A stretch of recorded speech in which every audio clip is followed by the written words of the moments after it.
Meus amados, hoje nós vamos continuar sobre o assunto que a gente está vendo nas duas últimas semanas, nesses 2 últimos meses, né? Mês passado e esse mês, falando sobre santidade, sobre assuntos paralelos à santidade, né? Como santificação, como a própria santidade, o que é ser santo. E hoje eu trouxe esse assunto para a gente conversar, porque existe uma confusão natural, né, sobre o que de fato é a santidade. Nós vimos, mas até onde que ela vai? Porque nós temos certos temores, e pode ser que a gente faça comparações. Esse é o grande perigo da santidade, porque estar separado para Deus, ou ser separado para Deus, nos coloca numa condição imediata de coração. A minha alma está totalmente à vontade com Deus. O meu interesse é total para se aproximar de Deus. Mas cada um de nós parte de um ponto diferente. Eu quero dizer aqui, por exemplo, sobre os discípulos. Quando Jesus encontrou os discípulos, os 12 estavam numa situação prática diferente. Quando eu falo prática, cultural, eles eram da mesma cultura, mas idade já não tinham mais a mesma idade. Eles não tinham a mesma idade. Então, quando o Senhor Jesus, ele começa a trabalhar no coração de um jovem de 15 anos, ou quando ele começa a trabalhar no coração de um senhor de 50, os dois podem e devem, e o Senhor não aceita menos do que isso, a entrega total. Naquele momento, o estado muda. Eu estava antes andando na direção da minha própria vontade, na direção do meu próprio querer, na direção da minha própria autossatisfação. E não vou entrar em detalhes do processo de quebrantamento e arrependimento, mas o fato é que, terminando isso, uma vez que eu me entrego ao Senhor, agora eu dou uma volta, e ao invés de eu andar por um caminho onde eu me autossatisfazia e buscava só meus interesses, agora eu viro, e agora eu quero só conhecer o Senhor e buscar os seus interesses. Então eu mudo a direção. Eu estava andando para lá, e eu volto e estou andando para cá. E é esse estava andando para lá que conta muito. Há quanto tempo eu estava andando para lá? Com que velocidade eu estava andando para lá? Porque até mesmo culturalmente ou na criação da casa, existem hábitos que acabam nos protegendo. Por exemplo, eu mesmo fui uma criança que eu não fui disciplinada biblicamente falando, mas eu recebia disciplina. E quando eu digo disciplinado biblicamente falando, é que a Bíblia orienta a fazê-lo com a vara. A vara da minha mãe era um pouco mais grossa, né? Mesmo assim, é melhor do jeito que foi do que banalizado, do que nada, né?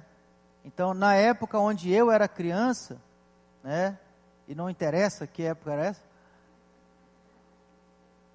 mas o que eu posso me lembrar da época, eu já não era tão criança, mas, por exemplo, a Xuxa. Então, assim, o que se podia entender era: não conversa com seu filho, não bate no seu filho. Porque também você vê aquela imagem de um homem de quase 2 metros, pegando o pescoço de uma criança, assim, num ato violento, talvez até um pouco vingativo com seu filho. Ninguém quer isso. E talvez essa imagem ficando na mente, a gente pensa que disciplinar a criança é isso. Mas também não é, a Bíblia não fala sobre isso. A Bíblia não fala sobre uma disciplina vingativa ou num momento de ira. Fala uma disciplina para correção, uma disciplina em amor. Mas é física. A criança, ela precisa entender, ela precisa pensar: bom, eu quero fazer isso de novo, mas eu também não quero apanhar, então acho que eu vou ficar sem fazer isso. E 20 anos depois ela vai olhar para trás: graças a Deus, que eu tive um motivador para não fazer, né? Mas vamos supor que outras crianças não foram tão protegidas, ou mesmo com muito interesse dos pais, por qualquer outra influência, ou por qualquer outro motivo, até mesmo o temperamento da criança que começa a se formar, os pais não conseguem perceber tudo, e aí ela se dá a algumas liberdades de caminhar com mais velocidade para o caminho da autossatisfação. No momento em que elas encontram Jesus, elas vão dar a volta. Eu estava andando para cá, eu vou andar para cá. Dependendo do que eu já fiz, tem oportunidades que eu não tenho mais, né? Dependendo do que eu já fiz, eu já quebrei alguns cristais, né? Todo mundo entende que quando você tem uma taça de cristal e ela quebra, ela não se cola mais. E mesmo que se pudesse colar, a gente veria todas as ranhuras e tudo mais. Então, a gente costuma falar assim, tem certas coisas que é quebrar o cristal. Porque por mais que você se resolva, você feriu outras pessoas e é difícil você tirar certas coisas da mente da outra pessoa. É difícil você desdizer palavras, né, que nunca mais outra pessoa vai esquecer. Ela pode e deve te perdoar, mas é completamente desnecessário que tenha acontecido dessa forma. Só que em pecado a gente não mede esforços. Pisou no meu calo o suficiente para eu jogar você para cima e eu ficar por cima de você, vou fazer. Sou bonzinho, mas até me pressionar até certo ponto. Em pecado nós sempre temos um ponto de pressão que nós vamos explodir e nós vamos mostrar quem de fato somos. Ninguém segura a gente. Ninguém respeita para sempre. Ninguém respeita até a morte. Ninguém obedece para sempre. Ninguém obedece até a morte. Ninguém se entrega para sempre. Ninguém se entrega até a morte. Sempre existe um limite. Baseado nessas coisas que eu comentei. A forma como você foi criado, como você foi ensinado. E até onde você se permitiu cavar no caminho da autossatisfação. Existe sempre um lugar, numa certa pressão, numa certa circunstância, onde se você se encontrar ali, você explode e você vê o monstro que tem dentro de você. Aquela pessoa que vai falar o que bem entende, independente com quem esteja falando. Outras pessoas não precisam nem muita pressão, né? Só um empurrãozinho elas já mostram quem são. Outras são mais polidas, mais educadas, então, mas pode dar uma cutucada um pouco mais forte, né? Não o faça de propósito, mas eu acho que a gente já esbarrou, né, uma vez ou outra com alguém que explodiu de uma forma que, mas nem te reconhecia. O que aconteceu? Porque era daquele jeito. Acontece que não se mostra, porque tem vergonha, porque acha que se fizer daquela forma eu não vou conseguir nada dos outros, né? Mas lá no coração, todas as mágoas, todas as ofensas não perdoadas, todas as vinganças, você vai ver. Mas eu não vou falar para você, dentro de mim só, você vai ver. Um dia eu não aguento nem mais atuar e vou mostrar quem eu sou. Encontro o Senhor, e quando eu encontro o Senhor, eu me treinei dessa forma. Por quantos anos? Então eu fui magoado lá com 15 anos, agora eu tenho 58, e aquela mágoa, ela vem para mim todo dia de manhã, ou toda vez quando eu passo na frente de tal casa, ou toda vez que acontece tal evento anual, aconteceu numa Páscoa, então numa Páscoa. Todo alguém fala sobre teatro, eu lembro, porque tem a ver com o teatro, então eu não perdoei, eu não tratei, eu me treinei para guardar aquilo no coração, e cada vez que vinha de novo, eu dava mais alimento, aquele negócio ficava mais forte. Aí eu encontro o Senhor. Quando eu encontro o Senhor e alguém fala para mim, o Senhor nos ensina a perdoar a todos. Tem certas coisas que eu falo, é impossível. E quando eu penso na hipótese de perdoar uma coisa que eu estou guardando desde os 15 anos, agora eu tenho 58, faz a conta aí alguém para mim, mas é muito tempo. Né? Então, o que eu faço? É muito mais fácil nós dizermos que é impossível, é muito mais fácil nós dizermos que não dá, e quanto mais teólogo eu fico, mais eu tenho respostas bíblicas. Foi só Jesus que foi 100%, e não, é só para alguns. Eu não tenho esse chamado do perdão, né? O chamado do perdão. Mas é só por quê? É porque talvez eu caminhei muito na direção da minha autossatisfação e eu me encontro num lugar que quando eu olho o tanto que eu tenho que fazer e me treinar e me acostumar agora e me adequar ao que o Senhor me fez para ser, o caminho é longo. Só que para aquele que não tem outra perspectiva de vida e de eternidade, eu vou caminhar o tempo que for, não tem problema. E eu preciso aceitar que a santidade não é só uma possibilidade, mas é uma ordem. E é nesse momento que eu trago esse assunto para vocês. Porque talvez eu monte também eu monto o que é santidade. No conceito a gente já viu. Mas na prática, eu sou santo, eu tenho 3 amantes, eu converti ontem. Tenho 3 amantes, elas vão me ligar para mim. Elas vão ligar para mim hoje. O que eu vou fazer? Eu sou santo agora eu sou santo? Não, exatamente, eu quero cortar, mas o que eu faço? Não faço a menor ideia. Então, não espero que a gente não tenha convertido nesse estado, né? Mas tentei pintar um quadro aqui feio, de problema. O que eu faço agora? Aí você, na Bíblia a gente vai ver uns textos aqui que fala assim: você entregou a sua vida completamente para Deus? Se você entregou completamente para Deus e você foi perdoado, naquele momento você é santo. Aí eu sou santo agora? Sim. Com 3 amantes? Chupa essa manga agora. Mas se você fizer o que Deus espera de um homem que, quebrantado, se encontra numa situação completamente irregular em comparação ao que Deus nos fez para ser, independente das coisas que você vai resolver daqui para frente, o estado de santidade, de separação, ele é pleno. Agora, nós temos um caminhar agora em santidade que vai gerar em nós o que nós chamamos de santificação. E o processo de santificação, ele é o caminho que começa do momento onde eu me separei completamente para Deus, até o momento em que o Senhor me levar para a eternidade. A cada dia eu vou aprender mais sobre o Senhor, e aquilo que agora eu sei, eu expresso na forma de atos práticos. Então pode ser que naquele dia que eu tenho, o que eu vou fazer? Vou falar que eu não estou em casa. Então vai falar que eu não estou em casa, é o jeito que eu resolvi de não atender minhas amantes. E com o tempo ninguém me liga mais, beleza. Mas daqui 1 mês ou 2 eu vou na igreja e falo assim: mas mentir também não pode não. O Senhor também não agrada. Não, mas eu contei a mentira para me livrar do... Mas, mesma coisa. Estou saindo de um pecado e acumulando outro. Isso não pode contar mentira. Nem um pouquinho? Não, os mentirosos não herdarão o reino do céu. Rapaz, o negócio é apertado, né? Como é que eu vou fazer então? E aí, quanto você conhece algo, porque contar mentira todo mundo sabe que não pode, mas a gente fica, né? A gente estica o negócio. Uma mentirinha branca, não pode não? Mentirinha para sair do adultério, não pode não? Mentir para sair do adultério? Deve poder, pode não? Não pode. Né?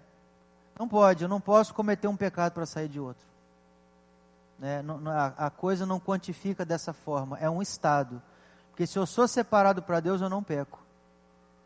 Então, se a minha mente funciona em agradar a Deus, eu não vou pensar em desagradar a Deus numa área para passar a agradar em outra, porque eu estou desagradando.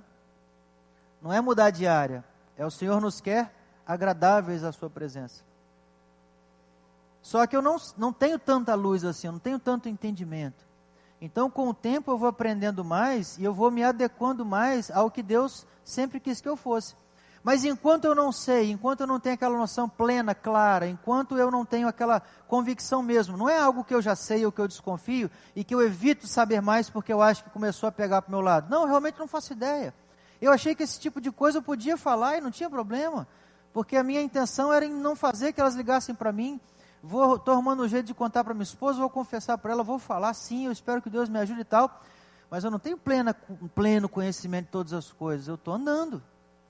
E enquanto a minha mente não me acusa de nada, às vezes você pode ver pessoas que no caminhar do cristianismo fazem coisas que você fala assim: rapaz, ele pecou, não é possível. Eu não sei. Porque pode ser que ele fez algo com o coração totalmente voltado para Deus e aquela foi a melhor ideia que ele arrumou. Daqui 2 anos pergunta para ele de novo, ele vai ter outra opinião. Porque em 2 anos ele vai aprender mais sobre Deus. Ele vai ler um livro onde alguém fez algo que ele... E a pessoa mostra que, biblicamente falando, o Senhor não se agrada daqueles que fazem tal procedimento. Ele, rapaz, eu resolvia muita coisa assim, cara. Então, não vou fazer mais daqui para frente. Isso não tira a pessoa do estado de santidade. Porque o estado de santidade é aquele estado de comunhão plena com o Senhor, onde eu não me envergonho mais das minhas atitudes, eu faço o melhor que eu sei fazer para Deus hoje. Eu não tenho como fazer o melhor que eu sei para Deus do ano que vem, porque do ano que vem ainda não chegou. Eu não faço ideia o que eu vou aprender. Pensa só o quanto de coisa que você entende hoje, que você não entendia no momento onde você se entregou para Cristo a primeira vez. E se você ainda não se entregou para Cristo dia nenhum, você pode ter certeza que muitas das coisas que você fala que é impossível, mas você ouve as outras pessoas falando que é assim que Deus gosta, essa é a sensação que você vai ter daqui a alguns anos em olhar para si mesmo hoje e falar, fui no bendito do café da manhã da mulher e o cara me fala dos meus pepinos tudo, e aí agora eu já sei mais coisas, e agora eu tenho que resolver isso. E é para isso mesmo que você veio. Para você entender que pode, para você entender que dá. E não só isso, é só desse jeito que o Senhor aceita. Deus ele não me aceita negociando coisinhas, negociando aqui, negociando ali. É tudo ou não é nada. Mas Deus é exigente, né? Não, é porque Ele é assim. Ele é tudo. Ele entrega tudo, Ele dá tudo. Ele é cuidado total, Ele é entrega total, é dedicação total. Então o relacionamento com Ele é assim também. Ele quer minha entrega total, é porque Ele faz que ele só quer assim. Não é assim com nossas amizades? Você quer ter um amigo que só pega dinheiro com você, que nunca paga nada? Você quer ter um amigo que só usa o seu carro, nunca usa o carro dele? Você quer ter, eu falando de amigo, não estou falando de uma pessoa que você conscientemente está ajudando porque você tem mais recursos que ela. Estou falando de um amigo, uma pessoa que compartilha com você os mesmos gostos, alguns locais vocês gostam de junto, vocês são amigos, a relação de vocês não é a de você depende de mim, eu dependo de você. Nós somos amigos porque nós queremos andar junto, eu acho que a gente se edifica junto, e a gente colabora um com o outro, é uma coisa mútua. Não tem amizade onde um só suga do outro, onde um dá muito mais do que o outro dá. É uma relação de reciprocidade. Ninguém está cobrando, ninguém está contando nada. Mas 20 vezes que ele te chama para ir na pizzaria e você paga a conta, você começa a pensar, nunca comentou de pagar. Ele que chama e você que paga. Então talvez depois de 20 ou 30 pizzas que você pagou, você pode... Não é uma relação legal. Porque parece que tem um pouco de interesse nisso aí. Nós com Deus não podemos dar nada para Deus. Nós não podemos dar nada para Deus. Então, se no mínimo o meu coração e a minha vontade de estar com Ele não for total, o que Deus vai fazer comigo? Eu estou numa relação de total interesse, eu só quero ficar perto de Deus porque isso me faz sentir bem, de alguma forma. Eu nem estou falando sobre a relação de Senhor e de servo, nem estou entrando nesse aspecto, porque aí é pior ainda. Mas estou falando, se fosse uma relação só de amizade entre eu e a pessoa do Todo-Poderoso, eu não tenho nada para dar para Ele. Então a relação naturalmente ela já é de interesse, a não ser que Deus seja uma pessoa que eu quero estar perto, que eu acho de coração agradável, que eu quero expressar toda a minha gratidão pelas coisas que Ele fez por mim. Então, só olhando por esse lado, já não caberia uma relação com menos do que entrega total, tanto de um lado quanto do outro, né? E aí a gente encontra essa questão de impecabilidade, né? O que é impecabilidade? Porque santidade nós temos falado, se você não veio nas outras escolas dominicais, está gravado. Essa está gravando também? Está gravando, depois você pode ouvir de novo. E eu quero falar sobre a impecabilidade, que eu acho que a partir daí a gente vai poder fazer comparações. Hoje eu preciso da ajuda lá do alto, porque eu estou sem o negócio. Já passou? Então esse versículo de Mateus 5:48, portanto, sede vós perfeitos, como é perfeito o vosso Pai Celeste. E a gente já cansou de ver outros versículos que afirmam isso. Hoje eu peguei um outro diferente, né? Porque eu peguei esse que tem a palavra perfeição. Porque a impecabilidade, ela tem uma ligação um pouco com a questão de sermos perfeitos. Né? No caminho de volta para Deus, a minha mente e o meu coração estão todos voltados para Deus. E entenda que Deus não está lá embaixo não, tá? Quando eu me entrego para Deus por completo, Deus já está aqui dentro. Só que as minhas atitudes perto da pessoa de Deus, elas ainda são pífias em relação à perfeição absoluta do Senhor. Né? O Senhor não erra. O Senhor não tenta fazer uma coisa e não dá certo. O Senhor se propõe a algo e aquilo acontece. Né? Eu às vezes me proponho a algo e não sai direito.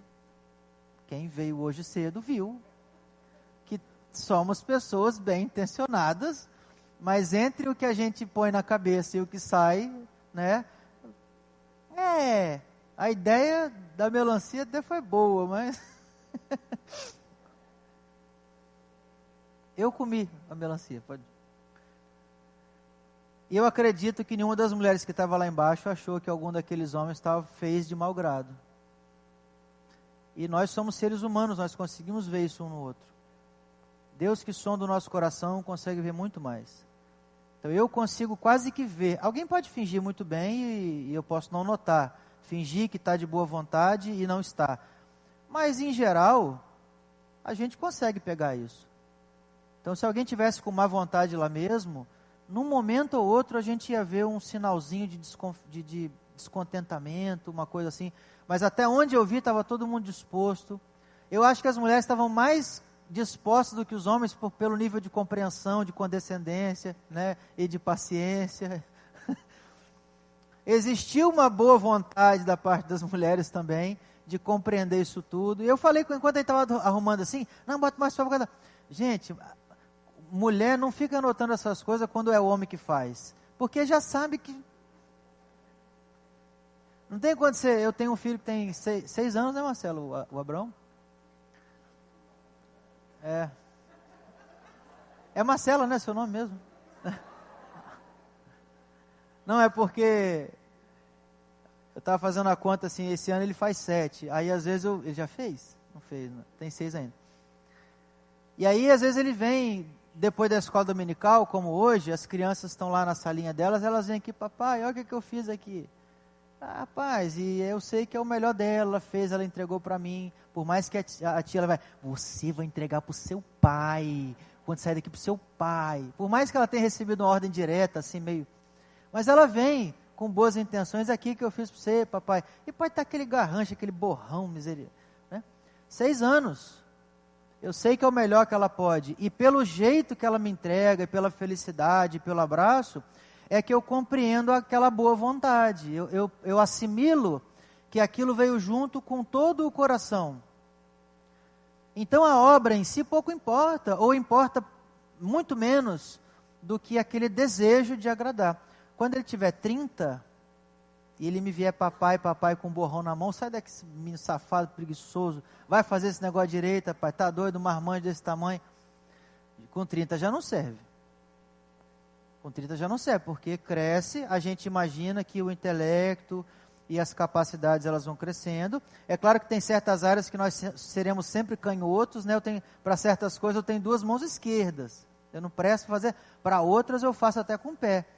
Minhas facilidades, né? Então a gente vai convivendo e a gente vai vendo. Augusto, você já fez muito melhor do que isso. Por favor. Então não me venha com esse negócio agora. O que aconteceu? Ah, porque na verdade eu fiz agora 5 minutos. Então tem um motivo que não foi entrega total. Existe um motivo. Então você pesca, isso você pega, né?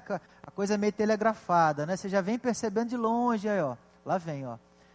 Não me olhou, desceu, tem problema. Daqui a pouco. E o Senhor também pode ver isso tudo. Então o Senhor também vê, quando não é de todo o coração. Eu posso entregar do lado de fora a coisa mais bonita que tiver, né?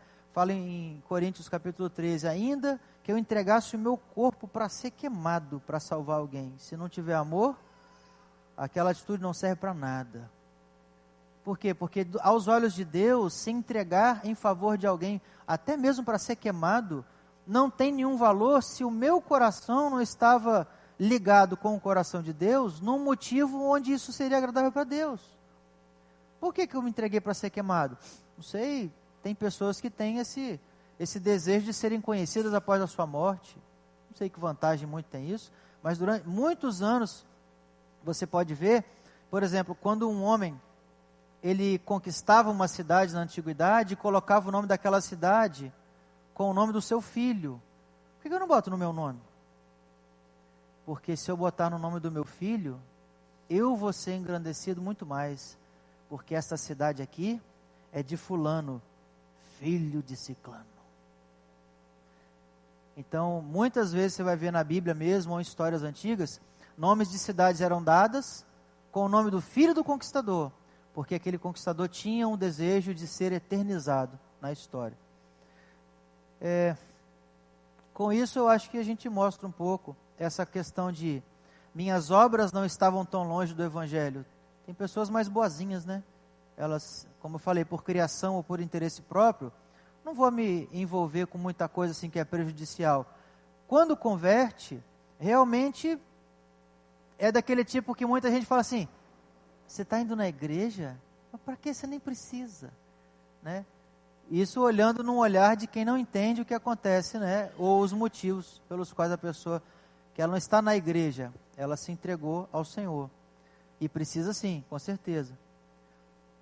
Mas tem gente que você pensa assim, vai melhorar onde esse cara? Porque ele já fazia vergonha em mim, que sou crente há 30 anos, né? Ele converteu semana passada. O Senhor vai trabalhar no coração dele, e tem muita coisa para mexer, sempre tem muita coisa para mexer.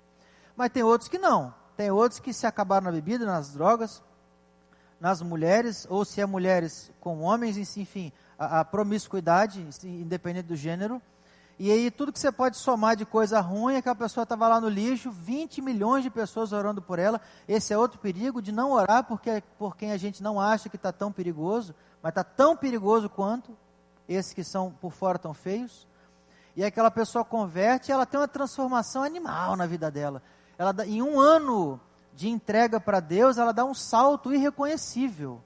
Não dá mais para as fotos são outra pessoa, as atitudes são outra pessoa, a educação, né, a generosidade, e você é irreconhecível. Por quê? Porque estava muito longe do que devia ser.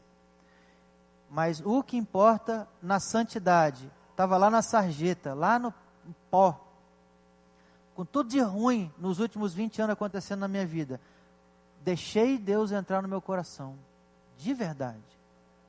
No dia seguinte, ainda cheio de feridas, cheio de consequências, não é só as amantes, mas o vício, a vontade de beber, a vontade de fumar, os desejos, a falta de tudo que se pode imaginar, mas Senhor, eu quero o Senhor, e eu do Senhor não largo mais. Naquele momento, aquela é uma pessoa santa, com um monte de coisa para santificar, nos seus hábitos, nas suas vontades, nos seus pensamentos, mas é uma pessoa santa. A impecabilidade e esse ser de perfeitos está falando, esse ser de perfeitos está falando dessa perfeição moral, né? Pode passar um? O que seria impecabilidade? Eu vou colocar duas coisas que geralmente se fala que pode ser impecabilidade, né? Estou falando teologicamente falando. No português, impecabilidade só tem um sentido. Mas em assuntos teológicos, você pode falar sobre o estado de perfeição moral, seria impecabilidade o estado de perfeição moral, onde seria possível não mais pecar. Ou seria, a impecabilidade seria a possibilidade de não mais cometer pecados. Ou seria, o próximo, ou seria o estado de perfeição absoluta.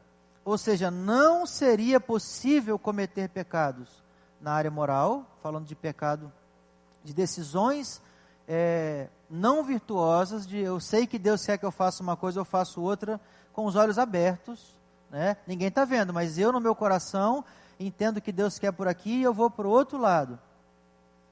Então, impecabilidade absoluta, perfeição absoluta.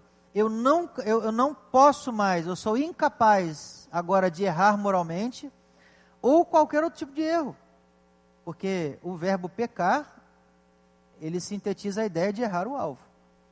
O que é errar o alvo? Aquela coisa, eu me proponho a fazer um café e ele sai do jeito que eu quero, do jeito que eu me propus na mente. A Bíblia fala que Jesus, ele trouxe à existência as coisas pelo poder da sua palavra. Então haja luz e houve o quê? Mais ou menos, penumbra. Quando eu pensei em luz, eu pensei no outro negócio, né?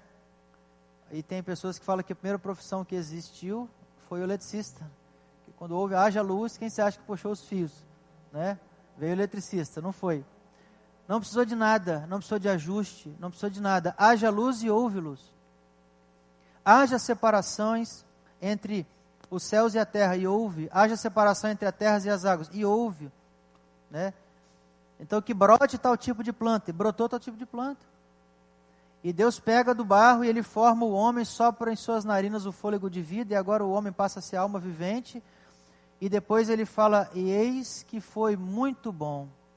Então tudo depois que Deus fez, ele foi falando, isso aqui foi bom, isso aqui foi bom, isso aqui foi bom, isso aqui foi bom, isso aqui foi bom. Quando aquele que é perfeito faz algo e fala que está bom, qual que é o nível? Não pode melhorar. A ideia de perfeição é que qualquer mudança é para baixo. Nós temos que entender isso. Quando a ideia de perfeição é que qualquer alteração naquilo que é perfeito não pode ser para cima. Só no verbo que tem mais que perfeito. O resto não tem mais lugar nenhum. Vocês entendem que qualquer alteração em algo que é perfeito é para onde? É uma alteração que piora. E na Bíblia fala, agora, se não me engano, em Tiago, que toda boa dádiva e todo dom perfeito vem do alto, vem do Pai das luzes, onde não há variação nem sombra de mudança. Porque se Deus mudar, ele piora, ele deixa de ser Deus, ele deixa de ser perfeito. Então, se eu pensar na pessoa de Deus, eu estou falando na segunda hipótese. Porque o Senhor, ele é a perfeição absoluta. E eu falei os últimos, nem sei quantos minutos, né, só para falar isso aqui. O problema de quando eu me separo para Deus, e eu agora estou nesse estado onde eu não estou andando mais para lá, estou andando para Deus, existe uma crise que pode vir no meu coração, de eu achar que quando Deus está falando de perfeição, Ele está falando da perfeição dEle. E Ele não está falando da perfeição dEle. Quando Deus está falando de sede perfeitos, é sede perfeitos como criatura. Compreendendo também aquilo que me foge ao controle. Porque nada foge ao controle de Deus, por isso que Ele pensa e acontece. Também nada foge ao poder de Deus, então não somente Ele tem a capacidade de projetar, mas Ele também tem o poder de realizar. Entenda, eu quero conversar com uma pessoa, aquela conversa difícil, eu quero encontrar as melhores palavras, e se eu escrevesse um texto para ela, sairia lindo. Mas me bota para conversar na frente dela, ela fala uma coisa que eu não estava esperando, e agora? Não sei o que acontece agora. Ou você vai fazer uma declaração para a pessoa amada, ou para o seu pai, para a sua mãe, que você não vê há muitos anos, você nunca agradeceu eles de verdade, assim, algumas coisas que aconteceram na sua vida, e você escreve uma carta para eles, dá 2, 3 páginas de agradecimento, porque é assim que é mesmo, né? Mas vai falar para o seu pai, sua mãe, faz uma declaração, vai 2 palavras, 3 e começa a chorar. Se você é desse temperamento, né? Se você tem essa facilidade de se emocionar. Para quem tem muita dificuldade de se emocionar, fala umas 10 palavras, depois se emociona. Se você for muito frio, aí toma cuidado com as declarações, que ela pode sair um insulto, né? Eu gosto de você porque me criou bem, deu todas. Falando de quê mesmo? Entendeu? Se você for muito frio, pensa em outro jeito de você fazer uma declaração. Mas o normal é você vai se emocionando. Na minha cabeça eu ia conseguir falar tudo o que eu me propus a fazer, mas não deu, na hora não deu. E essa imperfeição está tudo bem, porque ela não conta na perfeição que Deus mandou eu fazer. A imperfeição do homem, pelo fato de sermos limitados, está tudo bem com Deus. Não tem problema. Desde que as imperfeições, que elas vão para o lado da negligência, elas sejam resolvidas com o tempo. Como eu falei, me converti, vamos supor que eu fumava, aquele desejo de fumar muito forte, aquela coisa, mas não, está me fazendo mal para mim, está tirando meu dinheiro, que não é para isso, está tirando, pessoas não podem ficar perto de mim por causa disso, disso, aquilo, e você começa a juntar razões que não está agradando Deus numa coisa que eu faço. E a Bíblia nem tem não fumará, só para você ter ideia, imagina o que tem. Mas digo assim, por que eu não vou fumar? Porque eu vejo que me prejudica. E se eu vejo que me prejudica, Deus espera que eu faça o quê? Sai dessa, filho. Porque Deus não me fez para viver escravizado numa coisa que me prejudica. É simples assim, não precisa nem ler Bíblia. Não preciso ler Bíblia, eu converti, sem ler Bíblia. Aí eu fumo, gasto meu dinheiro, fico fedido, fico irritado se eu não se eu não fumo, e se eu sou um pouquinho esclarecido e eu viro atrás da caixinha, tem lá os tipos de coisa que acontecem comigo.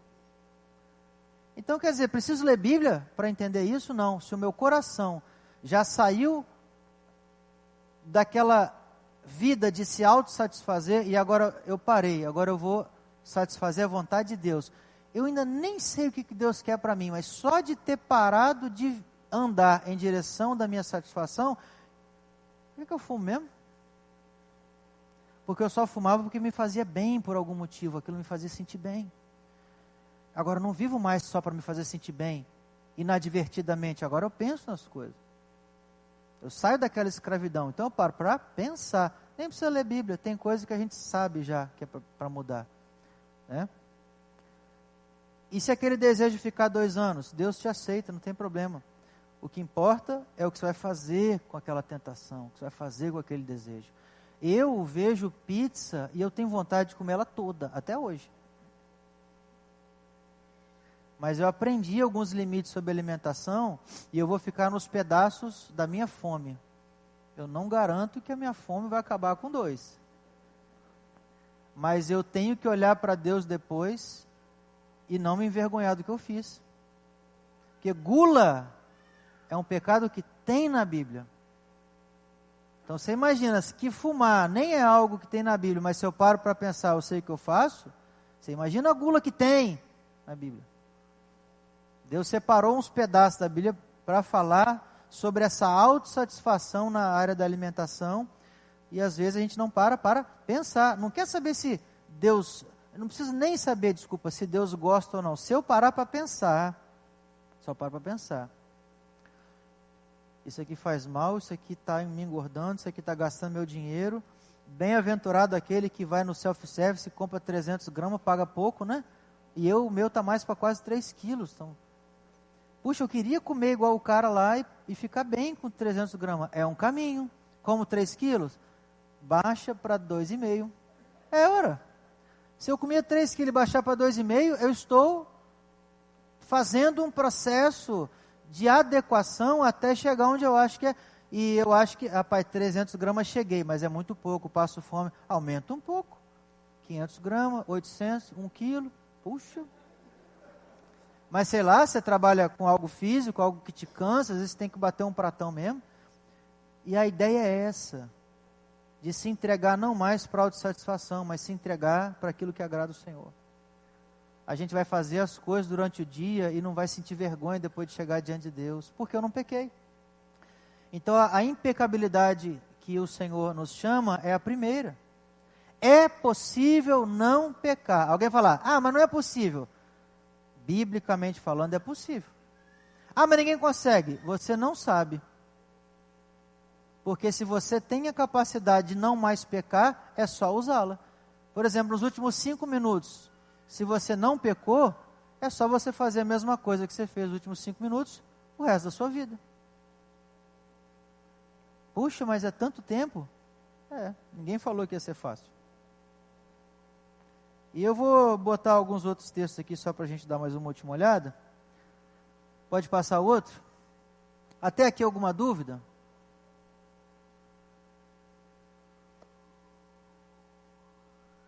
Duvido.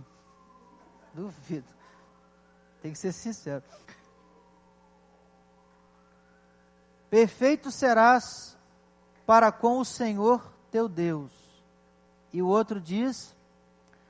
Sede perfeito o vosso coração para com o Senhor, nosso Deus, para andardes nos seus estatutos e guardardes os seus mandamentos, como hoje o fazeis. Gente, isso aqui eu estou falando do Antigo Testamento. Guardar os estatutos como hoje o fazeis. A pessoa que falou isso, reconhece que naquele dia, as pessoas estavam ali em obediência. Por que amanhã não pode ser assim também? E por que depois de amanhã não pode ser assim também?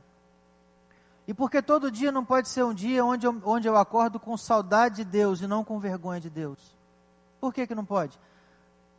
Se eu sou liberto do poder do pecado, e se a minha intenção maior é chegar perto de Deus, a coisa vai ser nos detalhes.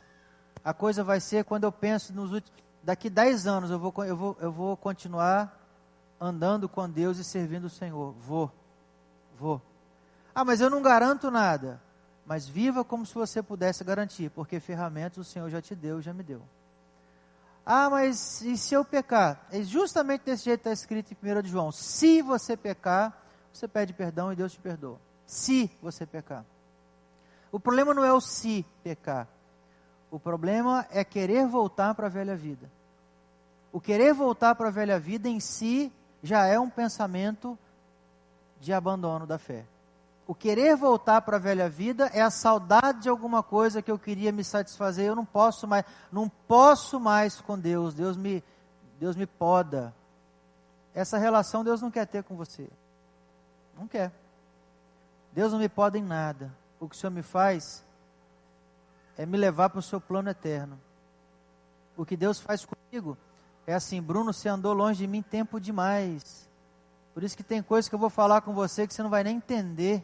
Mas faz que você vai entender depois.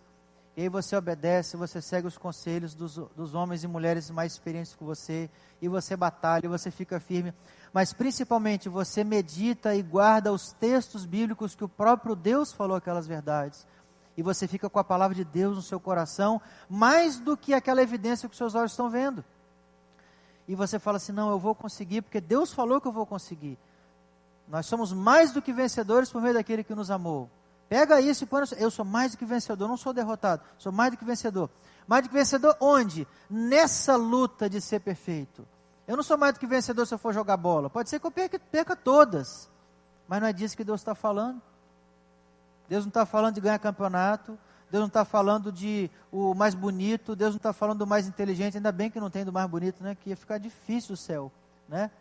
Então, Deus não está falando do mais capacitado. Deus está falando da perfeição de coração. E isso todo mundo pode ter. Se eu me entregar para Deus de verdade, naquele dia, aquele estado de perfeição moral, ele pode se arrastar pelo resto da minha vida, pelo resto da minha eternidade. Mas se eu der ouvidos a outras vozes, a outras conversas dos meus próprios desejos, que eles podem brotar, mas tal época que era boa. Era boa mesmo? Numa época onde eu não tinha Deus, numa época onde a minha eternidade era completamente comprometida, numa época onde eu sentia um prazerzinho de 5 minutos e lidava com consequências por 50 minutos, por 5 horas depois. Vale a pena isso? Um prazer de 5 minutos por uma consequência de 5 horas? Não estou falando de um mês inteiro ralando para você depois fazer uma viagem legal com a família, não, porque o nome disso é planejamento. Estou falando de uma troca idiota, onde eu me vendo por quase nada, me submeto a situações que são nada, e depois o preço que o pecado cobra é muito grande. E se você lembra, e agora se você é liberto e você pode admitir, eu posso admitir, porque no dia eu não ia admitir jamais, mas o pecado sempre cobrou muito mais do que eu achei que iria cobrar no começo. E eu fui muito mais longe também do que eu sei que eu fosse. Eu vou fazer isso aqui e não vai dar nada não. Se der, dá pouca coisa. Deu muita coisa. E a quantidade de livramentos que o Senhor também derramou sobre nós, se você puder reconhecer que por muito pouco você já não foi, mas quem não deixou foi Deus. E aí agora eu vou ter saudade desse tempo. Aí eu tenho que botar o meu coração no lugar certo e agradecer ao Senhor. Falar: Senhor, me mantém firme nesse caminho, porque é aqui que eu quero ficar. E o último slide, ele traz outros 2 textos. Eu vou ler primeiro de baixo. Mas a vereda dos justos é como a luz da aurora, que vai brilhando mais e mais até ser dia perfeito. Essa é a vereda do justo, esse é o caminho. É aí que nós andamos, né? Esse brilha mais e mais até ser dia perfeito simboliza o nascer do sol até ser meio-dia.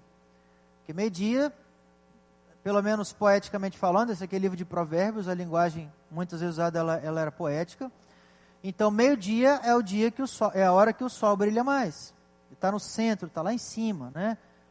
E como que começa a vereda do justo? A vereda do justo é como a luz da aurora. Ela começa e você vai na praia às 6 da manhã, você fica lá sem camisa, tranquilo, aquela luz agradável, né? E agora, 10:30 da manhã, normalmente, se você já ficar 15 minutinhos na mesma posição, você... Meio-dia, então, meio-dia na sombra está quente. Assim que é a vida, assim que é a vereda do justo. Se nós somos comparados à quantidade de luz e de poder de calor que tem o sol, desde a hora da manhã até o meio-dia, é assim que o Senhor nos leva. Eu tenho que brilhar mais e mais. Então eu converti um dia e eu tenho que ser como a luz do sol. Ela só brilha mais, na comparação de nascer até meio-dia. Lógico que o sol se põe, como eu falei, mas é uma linguagem poética. A vereda do justo é essa. Você vai brilhando mais e mais. Até onde? Até ser dia perfeito. Até ser o brilho máximo que eu posso dar. Até brilhar completamente. E eu acho que o mais emblemático texto de todos é esse de Paulo que eu citei em cima. Eu cortei várias partes para caber um pedacinho, tá, gente? Mas a ideia é, não que eu já tenha recebido ou tenha obtido a perfeição. Então Paulo reconhece que ele não é perfeito. Mas uma coisa faço, prossigo para o alvo. Todos, pois, que somos... O quê?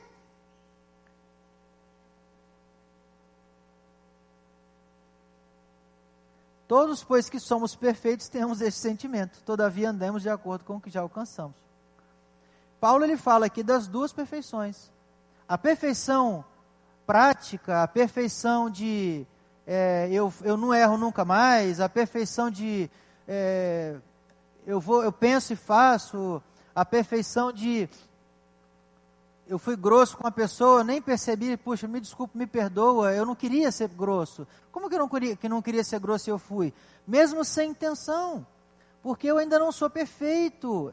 Eu quero falar uma coisa séria com o Zenilton e eu acabo falando de um jeito que magoa ele. Ou de um jeito brando demais, onde ele não vai entender a pegada. Então eu tentei fazer uma coisa, dei o melhor de mim, mas não foi efetivo. Então Paulo fala dessas coisas, eu não alcancei a perfeição. Eu vou melhorar muito na oração ainda, eu vou melhorar muito ainda na leitura bíblica, eu vou melhorar muito no tato com as pessoas, eu vou melhorar demais na minha finança, eu vou melhorar muito na minha disciplina. Não que eu já tenha recebido ou já tenha obtido a perfeição, mas eu faço isso, eu prossigo para o alvo. E quando você lê o texto, você sabe qual é o alvo, né? Rumo à soberana vocação de Cristo Jesus. Eu tenho um chamado ministerial. Deus tem me chamado para realizar coisas. E tem te chamado para realizar coisas também. É só você abrir os seus ouvidos. Então eu vou pregar na igreja de 30 mil pessoas. Eu consigo pregar na igreja de 30 mil pessoas? Eu não quero nem saber. Eu vou. E aquilo que eu errar, eu vou aprender. E a segunda vez eu vou fazer melhor, e fazer melhor, fazer melhor. Olha, Bruno, vai lá e prega para aquelas 3 pessoas ali. Ah, não, tenho medo, tenho vergonha. Sabe quando eu vou pregar na igreja de 30 mil? Nunca. Porque o Senhor, Ele vai construindo em mim uma perfeição, que eu não estou nem aí que dia que ela vai chegar, desde que minha intenção seja, uma coisa eu faço, eu ando para frente. Uma coisa eu faço, Deus fala e eu obedeço. Uma coisa eu faço, a minha intenção é fazer o melhor que eu posso. E eu não posso fazer mais do que o melhor que eu posso. Por definição, é o melhor que eu posso, que neste momento eu tenho capacidade. Então, Paulo entendia isso bem, não era um problema para ele. E ele fala, eu não obtive a perfeição essa, mas uma coisa eu faço, eu estou melhorando para sempre. Eu não sou negligente, pá. Todos, pois, que somos perfeitos, aí ele está falando da perfeição onde todos somos, onde todos, pelo menos, deveríamos ser. A carta que ele escreve, isso é para a igreja que estava na cidade de Filipos, ele fala aos filipenses, aos moradores daquela cidade, ele se direciona aos cristãos que estão naquela cidade. Então, como a carta aos filipenses é para os cristãos daquele local, ele fala nós que somos perfeitos. Porque se eu sou cristão, não tem outro jeito, é perfeição moral. Não tem como você ser cristão e ser imperfeito moralmente. Essa é outra coisa que tem que ficar muito claro na sua cabeça. Não aceita menos do que isso. Não dá para bater. Porque Paulo falou, todos pois que somos perfeitos. Ele não fala todos os que são perfeitos. Quando ele fala todos os que somos, ele está falando dele, ele está falando das pessoas para quem ele mandou a carta. Leia o comecinho da carta aos Filipenses e vê lá para quem que ele mandou a carta. Então, quando ele fala todos que somos perfeitos, ele está falando sobre si, está falando dos destinatários dessa carta. Que somos perfeitos, tenhamos este sentimento. Então ele fala assim, você é perfeito? Então entenda uma coisa, você ainda não é perfeito, então corre atrás. Mas ele está falando de perfeições distintas. Todo mundo entendeu isso? Todo mundo? Perfeito de intensidade máxima para Deus. O que vai sair? Não sei. Mas eu vou dar a minha intensidade máxima. O melhor café que eu posso fazer, eu vou fazer. Um monte de gente não gostou. É o melhor que eu pude fazer. E quando eu falo o melhor que eu pude fazer, o meu coração se empenhou ao máximo para agradar as pessoas fazendo aquele café. E já que o meu coração se empenhou ao máximo, todas as minhas habilidades estão entregues ali. Pessoas com muito menos vontade de agradar fariam um café 4 vezes melhor. Mas não é perfeição moral para elas. Porque o coração delas não está totalmente intenso e buscando fazer o melhor para aquelas outras pessoas. Então é isso. Dúvidas? Santidade é impecabilidade? Santidade é a capacidade de não pecar nunca mais. Manter-se perfeito moralmente. É possível nunca mais você pecar se você se esforçar, se você quiser mesmo, se você vigiar. Jesus falou, vigiai e orai, para não caírem em tentação. Por que a gente peca então? Não vigia e não ora. Só um texto bíblico, só um. Tem vários outros que montam um quadro muito mais completo. Mas Jesus ele lança aqui, ali e acolá as dicas para não pecar nunca mais. E se pecar? Se pecar, acorda, pede perdão e volta para a corrida. Ah, pequei, já era. Não. Já era só quando você estiver no inferno, aí já era. Até lá, meu querido, até lá o Senhor tem disposição de nos aceitar e levanta e vai que eu sou contigo. Amém? Mas eu queria que tivesse alguma dúvida, senão não tem jeito. Inventa uma dúvida aí e pergunta, só para acabar. Pronto, Marceline.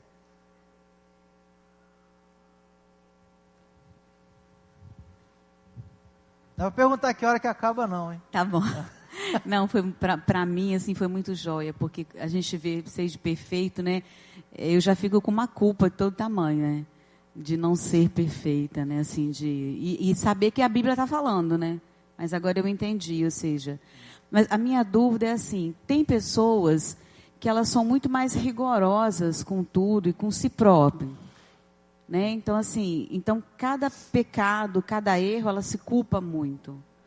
Outras pessoas, é o contrário, se desculpam muito, sim. Né? Pecam, erram, mas tem sempre uma desculpa para dizer, não, mas é assim. Como que são essas duas pessoas assim diante da Bíblia? As duas têm que meditar nesses textos e compreender a realidade. Para encontrar o que Deus realmente pensa sobre o que Ele quer de nós. Porque só a autoavaliação sincera diante do Espírito de Deus que pode dizer para mim se eu estou me cobrando muito ou se eu estou me cobrando pouco. Porque a ideia de santidade é ser santo aos olhos de quem? Do Senhor. Então eu preciso entender aos olhos do Senhor o que aquelas atitudes ou pensamentos de fato são para Ele. Eu não posso chamar de pecado aquilo que não é. Supondo, ilustração da gente, eu não tenho 3 amantes não. Aquele dia lá que eu converti, tinha 3 amantes, passou 10 anos, nunca mais ninguém me ligou, ela sabe, papapá. Aí de repente eu estou passando na rua e vejo uma delas, Vi aquela pessoa, lembrei de uma cena que eu não gostaria de ter lembrado com ela. Imediatamente, quando eu fico consciente que eu lembrei, Eu falei assim, não, mas graças a Deus que o Senhor me libertou. Até vou usar isso para orar por ela, porque eu não sei como é que é a vida dela. Vou orar por ela. Então, aquilo que eu faço assim que eu fiquei consciente, é o que Deus está olhando. Pelo simples motivo de que eu não posso fazer melhor do que isso. Porque se o pensamento veio de forma involuntária, eu não tive controle sobre ele. E o que o Senhor quer é o culto racional. O que o Senhor quer não é um culto místico. Um culto onde eu não sei se eu agrado ou não. O relacionamento, quanto mais de perto eu estou, eu sei o que eu agrado e o que eu não agrado. Então Deus, Ele quer que eu saiba também se aquilo que eu fiz é ofensivo ou não para Ele. Relacionamentos, eles são transparentes, quanto mais juntos. De novo, né? Estamos casados agora há 15 anos, né, amor? Eu sei fazer conta. Esse ano faz 16. Então, se eu chegar para a Marcela, por exemplo, 16 anos de casado, e perguntar, amor, esse tipo de coisa que você gosta ou você não gosta? Ela vai olhar para mim assim, 16 anos depois você me pergunta isso ainda? E tem 16 anos que ela está dando a sua opinião sobre aquilo que eu acabei de perguntar. Então quer dizer, que tipo de relacionamento é esse? É óbvio que isso não acontece. 16 anos depois, pelo menos em certas áreas, você está cansado de saber o que o outro gosta ou não gosta. Coisas que vocês nunca conversaram, não tem como adivinhar. Mas coisas do dia a dia, por exemplo, minha esposa faz a comida. Ela já fez ovo de tudo quanto é jeito para entender qual que eu gosto e qual que eu não gosto. E ela sabe que eu gosto de todos. Mas tem uns que eu prefiro. Né? Então imagina que a minha esposa vai lá e faz um ovo dos que eu, mesmo gostando de todos, aquele é o... E ela vai lá toda feia, aqui amor, fiz do jeito que você gosta. Você gosta sim, né? Você gosta. Não, o ovo eu vou comer, mas não precisa falar isso. Você gosta assim? Você sabe como eu gosto. Então às vezes nós com Deus somos assim. Ah, Senhor, perdão, eu tive um pensamento que o desagrada e tal, e transformo aquilo numa coisa, mas um relacionamento, Deus às vezes então olha para mim e fala assim, Bruno, você sabe que eu não ligo para isso? Por que agora está todo... Você não controlou, você não... Apareceu na sua cabeça, Bruno, você não percebeu? Apareceu essa imagem na sua cabeça, você está achando que você está ruim só porque apareceu essa imagem na sua cabeça? Logo depois que apareceu, você jogou fora, você pediu minha ajuda e agradeceu por... O que você fez de errado, menino? O tempo vai passar e se eu ainda achar, tem certas coisas, que se eu ainda achar que Deus liga, na verdade o que pode ser é simples, falta de relacionamento. Porque quanto mais você se relaciona, você sabe o que o outro gosta e o que o outro não gosta. Então, tanto aquele que tem a tendência de se desculpar por tudo que faz, irrelevando a seriedade da coisa, no relacionamento ele não vai ter desculpas, porque ele vai saber que não vem com historinha não, você sabe que eu não gosto e não é assim que eu te fiz para ser. Aquele também que se cobra muito também, como que seria uma oração dessas? Ah, Senhor, me perdoa porque eu cometi milhões de pecados hoje cedo, mas é um monólogo ou é um diálogo? Senhor, sonda o meu coração e vê se há em mim algum caminho mau. Deixa Deus falar quais são os seus pecados. Porque se é monólogo, eu vou falar para Deus aquilo que é pecado. Senhor, isso me traz muita culpa, mas isso é do Senhor ou isso é meu? Será que eu trago alguma coisa errada? Até que eu aprendi na igreja. Às vezes você pode vir na igreja e você um dia teve uma impressão sobre algo que alguém falou, que nem é aquilo, mas ficou no seu coração aquilo. Ou pode ser um ensinamento errado mesmo, ou incompleto, ou por exemplo, a gente pode estar falando de santidade em 2 meses, você vem só em 2 escolas dominicais, a pior coisa que pode fazer é isso.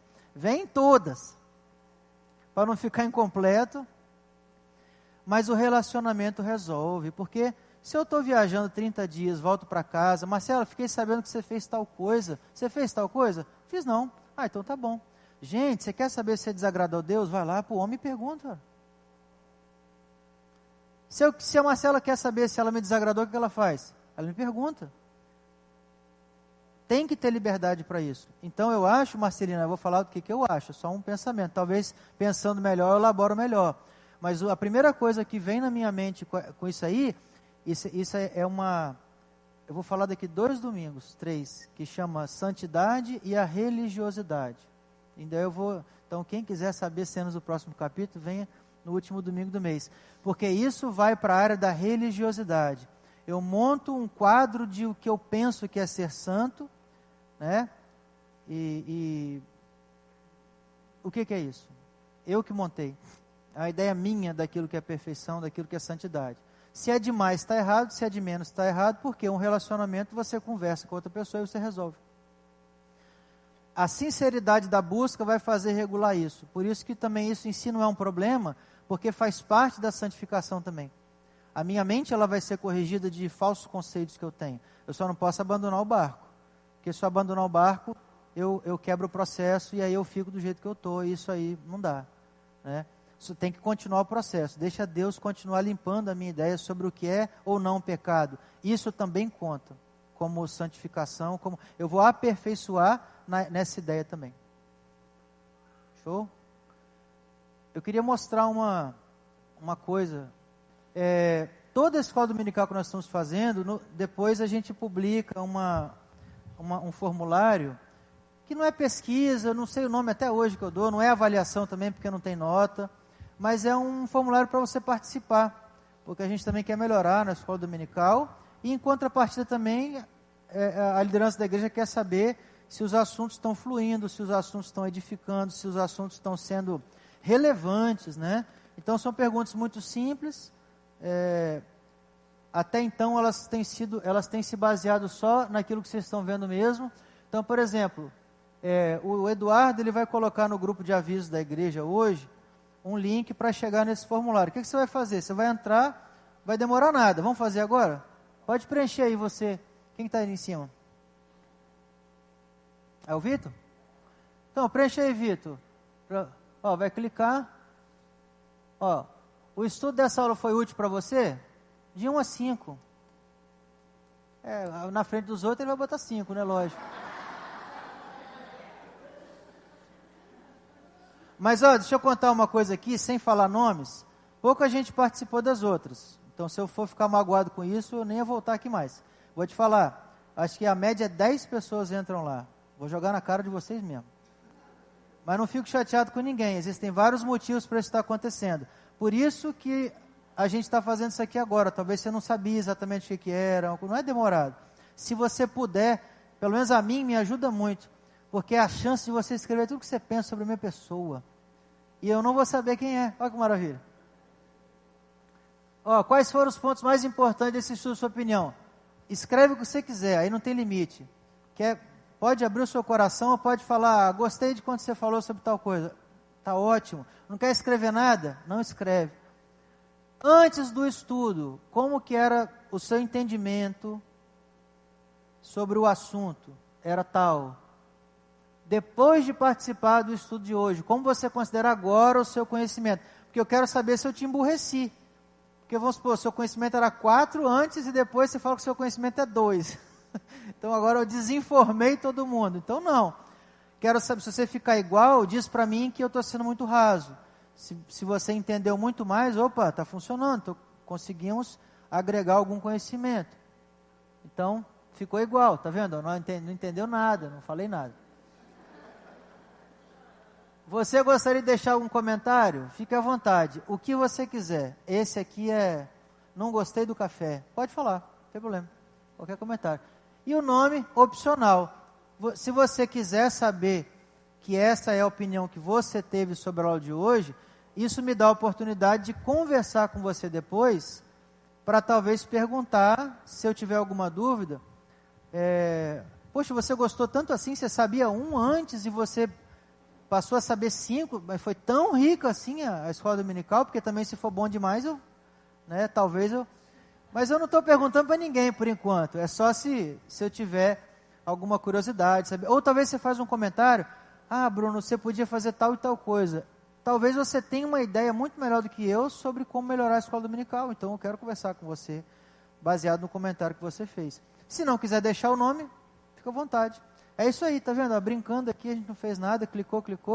O que demorar mais é porque você vai escrever alguma coisa, você vai dissertar lá sobre o que você quiser. Por enquanto é assim, o que eu gostaria é de transformar isso um pouco mais, talvez num teste de conhecimento, para saber se você pegou. Talvez hoje eu colocaria uma pergunta ali. O que você aprendeu sobre o que é impecabilidade? Escreve aí para mim. Tá vendo? Para eu poder, talvez, testar um conhecimento pontual outro. Mas, por enquanto, o nosso desejo é que você ganhe o costume de, teve EBD, vai lá e participa do formulário. Eu acho que isso, se a gente tiver isso aqui, com bastante gente participando, dá para melhorar demais. E a ideia é melhorar. A ideia é corrigir alguma coisa, tá? Porque estamos, afinal de contas, em processo de aperfeiçoamento, né? Não? Né? Perfeito não somos, mas rumo ao alvo, ao prêmio da soberana vocação. Amém?